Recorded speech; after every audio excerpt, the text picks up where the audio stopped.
La démocratie représentative est née à l'aube des révolutions, et si elle a évolué sur plusieurs aspects pour donner nos systèmes modernes, 4 principes fondamentaux sont restés inchangés. C'est ce que nous allons voir dans cette vidéo.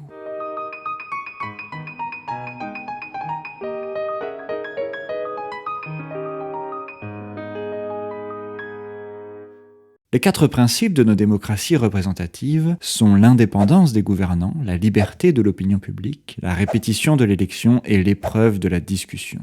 Attardons-nous sur le premier. Le mandat que les électeurs confient à leurs représentants peut prendre 2 formes, le mandat impératif et le mandat représentatif. Dans un cas, les élus doivent respecter strictement la volonté des électeurs, comme c'était par exemple le cas des États généraux dans l'Ancien Régime. Et dans un autre, les élus sont libres d'agir comme ils le souhaitent afin de défendre les intérêts de leurs électeurs. C'est ce dernier type de mandat qui est privilégié dans la démocratie représentative, laissant les gouvernants mener leur politique en toute indépendance vis-à-vis des gouvernés. En contrepartie de cette marge de manœuvre accordée aux élus, les citoyens exigent une liberté de l'opinion publique qui se manifeste d'un côté par la liberté d'expression et de l'autre par le libre accès à l'information politique. La presse doit être libre, les débats politiques publiquement accessibles et la formation des mouvements politiques non entravés.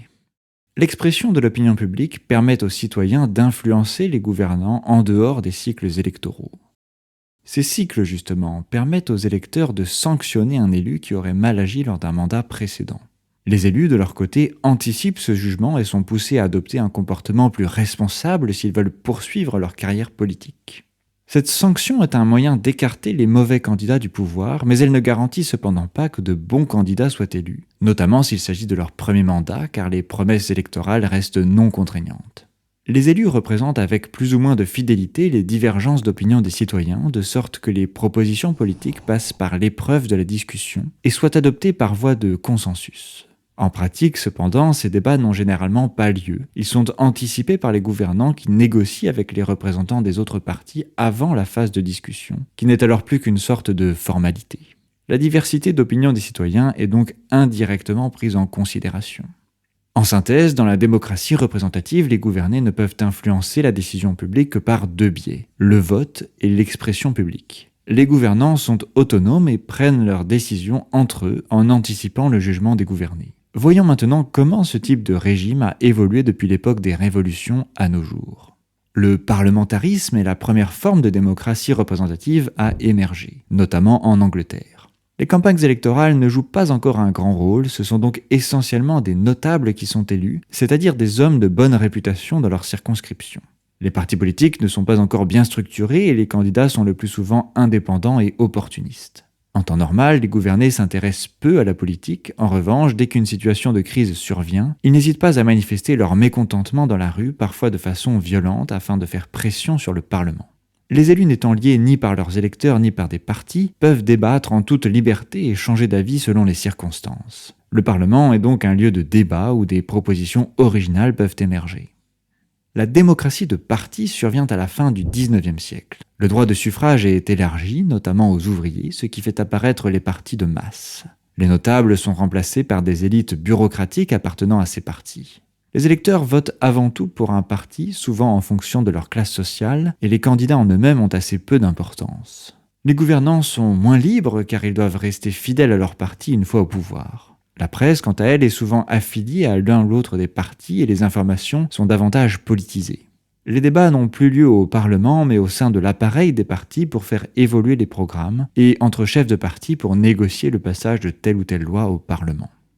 À partir des années 50, le développement des technologies de l'information et des communications renverse cette dynamique en redonnant de l'importance aux candidats au détriment de leurs idées. C'est la démocratie du public. Ce renversement s'explique d'un côté par l'apparition des médias de masse qui donnent une tribune aux candidats les plus charismatiques, et de l'autre par la complexification du monde qui rend les programmes politiques plus difficiles à appliquer et donc de moindre importance lors des élections.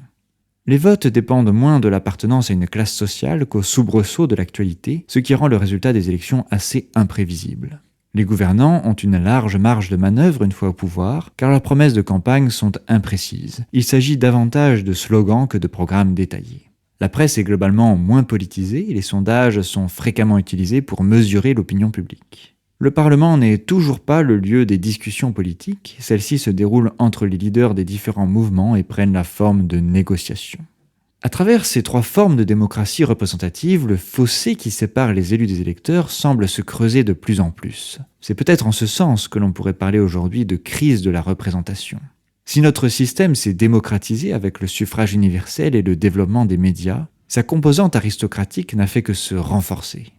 Pouvons-nous encore continuer sur cette trajectoire et attendre une quatrième forme de gouvernement représentatif, ou faut-il commencer à chercher d'autres modèles plus démocratiques ?